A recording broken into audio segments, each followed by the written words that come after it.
الرسالة 17.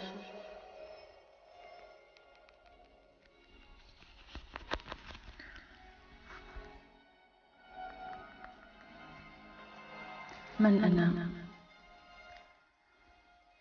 طفلة تقف على جمر المتسلطين، أغنية عابرة عاسرة تندب حظها في الزمن.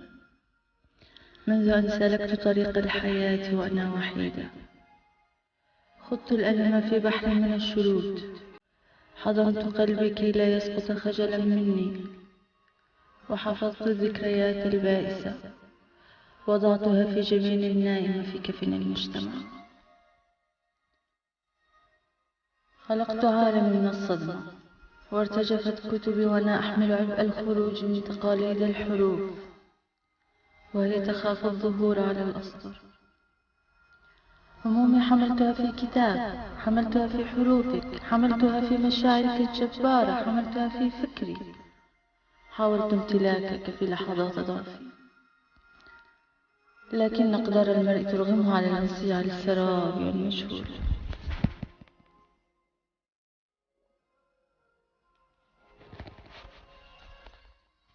يا حبيبي، يا حبيبي، يا ألم التائب، يا جرح الخالد في أعماق الكآبة والضياع.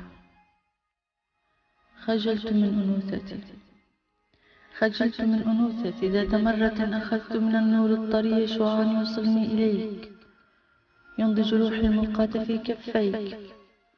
جراحي منك دافئة خافتة كالشمع حين تحتمل الولوج في قيعان الظلمة. كاتبتك بكل الأبجديات، طهرتك من تنسكي وعفافي، مشيت معك محاولة أخذك لحضني. كنت تنظر إليه بأنه نفق مرعب، طريق إلى طعنات الخناجر ورش الرصاص. كنت تنظر للحضن أنه مستودع أسلحة ومتفجرات. تنظر إليه فترى فيه وجوه المجرمين حماة الأعراف والتقاليد. وكنت أسأل نفسي دائما، ما خلاصة هذا السر الدامي ورائي؟ حقا إن الخوف والإجرام هما في أحضاني ورغباتي، في همومك ورقة غصاتي، فخلقت لوجودك معنى أن تظل حالما بالمياه الزرقاء في وحل الطرق السوداء في بيئة سحقت فيها الأحلام. ارتميت على أحزاني، صاعقة من وجود بائد، من وجود متأصل بالعدم. حبيبي، حبيبي، طفلي الفوضوي العابث، طفلي الفوضوي العابث بتفاصيل الأشياء اللائدة في برار الحياة، الرافضة زي الحضارة وقشورها الباردة، غير الراضخ لقوالب المجتمع. بأي الأحرف أناديك؟ بأي الكلمة سأعيد نداء الحياة مجددا إليك؟ وكل ما سأقوله لك قد كتبته في، فأي عاشق أنت؟ أي عاشق أنت؟ أحتضر بحبك، ألا تشعر بي؟ وأنا جالسة مكان القمر أرسل لك قبلتي وأغطيك كلما بردت. أنت تتعذب بداخلي حين أبكي، أشعر بدموعك تجري على خدي. إنني أحزن لأجلك وأبكي لأجلك، وهذا يفرحني ويبعث في داخلي الشعور بشبق الحزن الذي لا يقاوم أبدا. وأضحك لأني أشعر بضحكك أيضا أشعر بضحكك، فأنسى كل ما يحدث لي بوهلتي الخفية. لأنك في قلبي، لأنك في روحي. أخاف عليك، أخلصت لك وأدمنت بك، واحتملت أخطاءك وجنونك وخداعك لي. أنا التائه في نظراتك،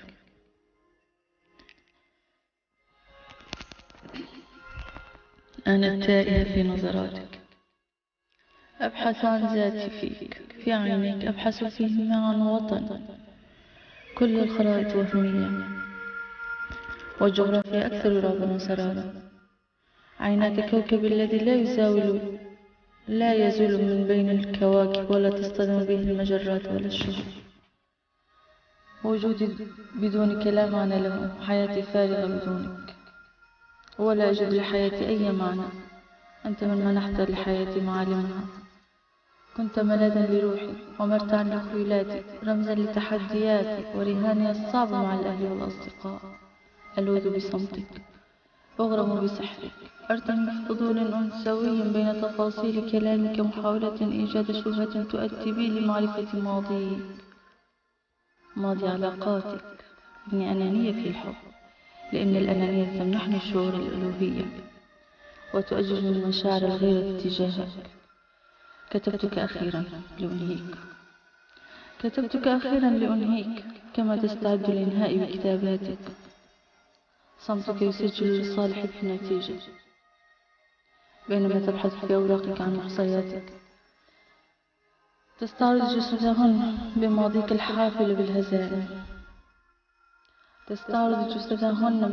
الحافل بالهزائم والنكبات. تستعرض إجلاءهن بتيك المفرط، وتدعني أخيرا رقما من بينهن، وتنتحر على الأسطر إثر كل لحظة عابرة. عليك تقتلع جذوري من داخلك، لكنك تفشل.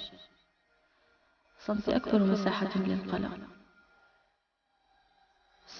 مساحة للقلق والأرق. تنام أنت في أميالها، عيناي تشعان في أثر روحك المظلمة. تهرب مني عبر كل جهة، لكنك مثلي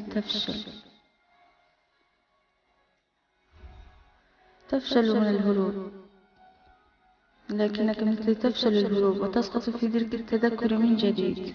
إنك محاصر ببراءتك وسذاجة أعصابك وبرودة تنفسك وسلوكك وسوء تصرفك.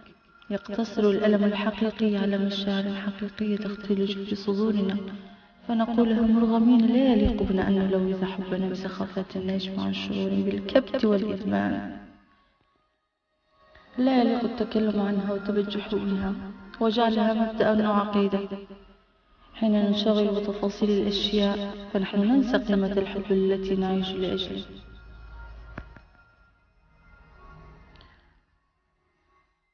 أن نفلسف ردات الفعل والاستعدادات الآلية الغريزية أمر سخيف، يمكن أن يكون تجسيدا لسوء فهم يحاصرنا في النهاية. لقد مررت بحب استمر 2 وفي النهاية أوقفتها الانشغالات بالتفاصيل، وخشيت مني على ذاتي. قررت الانفصال، وفي النهاية أوقفتها الانشغالات بالتفاصيل وخشية مني على ذاتي.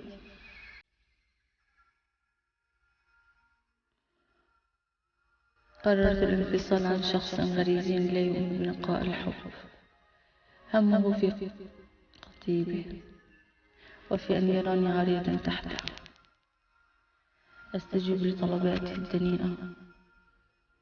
وأنا ذا معك وقد انتهيت منك، لكنك لم تنتهي مني. ما زلت تتخبط في دوامة تعلقك بي، رغم أنك ترفض الاعتراف بندمك لكونك إنسان غير حقيقي. دخلت إلى حياتي، تسللت إليه، وبثقتي بك اقتربت منك. لم تكن صريحا معي مطلقا، كان هاجسك أن تبدأ معي وتستمر بكلماتك غير الجادة معي لتكمل فصول مسرحيتك البائسة التي أعتبرها ملهاة بامتياز. أي حب إذا مر بك فستعفن سريعا بسببك. تعتبر الحب أيقونة مغناطيسية تدافعا جسديا قبلا فارغة طقوسا تافهة تسمي قوة إزاك عائقا طبيعيا. فرويد وأفكاره تتداعى من خلالك، وعبر قوة الأنثوية أنا أعتبر الحب أبهى وأسمى.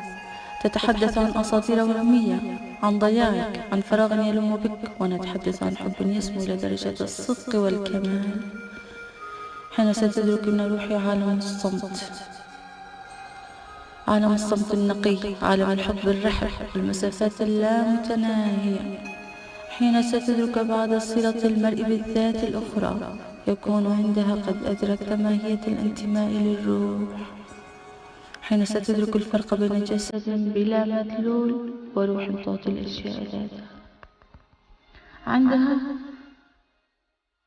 يحق لك الحب، ويحق لك أن تنادي فتاة أحلامك بحبيبتي.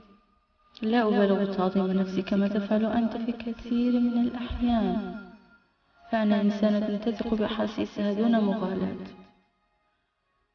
تشعر بقلبها، وهذا كاف لأدخل تاريخ العشق من أوسع أبوابه، والمكشوفة منها بالتحديد فصاحتي وأنوثتي، وما سر فصاحتك وبلاغتك وحسك الرفيع وأنت تدرك ذلك تماما. أنفون نبضي وإحساسي بالحزن هما ما يسعدان إحساسك بالكلمات في حضرة الولادة الجديدة. لقد سايرتك وارتديت أقنعتك، شاركتك طقوسك التائهة التافهة بين حاصلتين لأعرف إلى أين ستمضي بي، فتقول لي بأني من دعاة الحرية والانفلات والخروج عن المؤسسة الزوجية ورسميات الحياة. أنت ببساطة تخرج من منطق الواقع، أنت مجنون وأعمى، ومنطق الجنون والعمى يصح للمنعزلين في المشاكل العقلية. عواطفي جدا متسامحة لأجلك تراقب صمتك وتنزع عنك الشعور بالاكتئاب، تتفرج على قلبك بينما أحضن هذا القلب. لم أتخلى عنه، لكنه رماني بطيش وغرور وتهور واضح. لقد عشقتك بكل هدوء، بكل خبرة، ارتكبت جريمة المتقنة فيك، وعشقت تعذيبي لك واستبدادك بي قبلها. أتذكر؟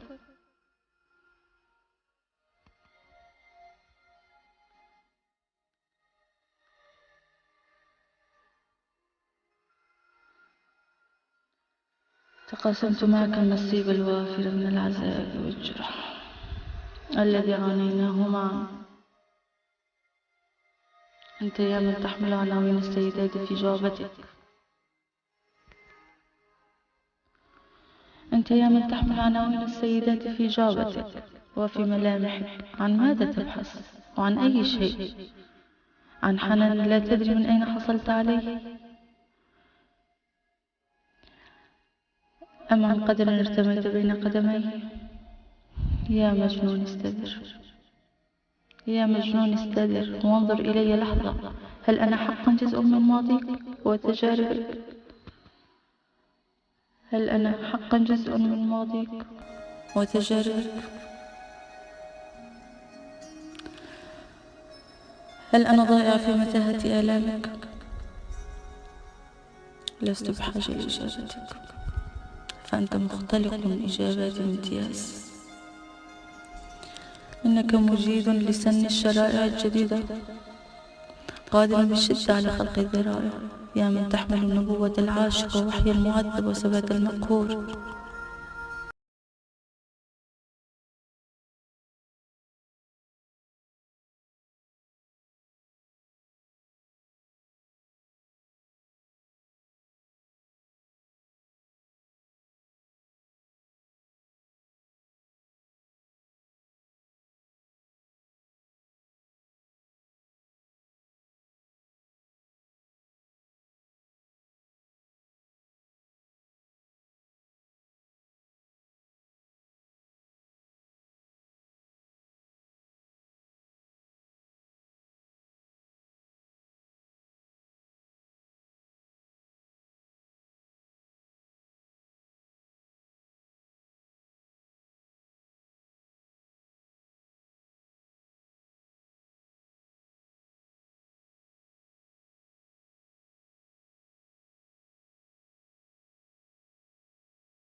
فهلم إلى روايتك الجديدة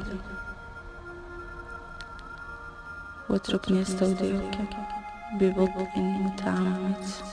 يا من منحت الوهج للقلب وللحياة ذات جنون.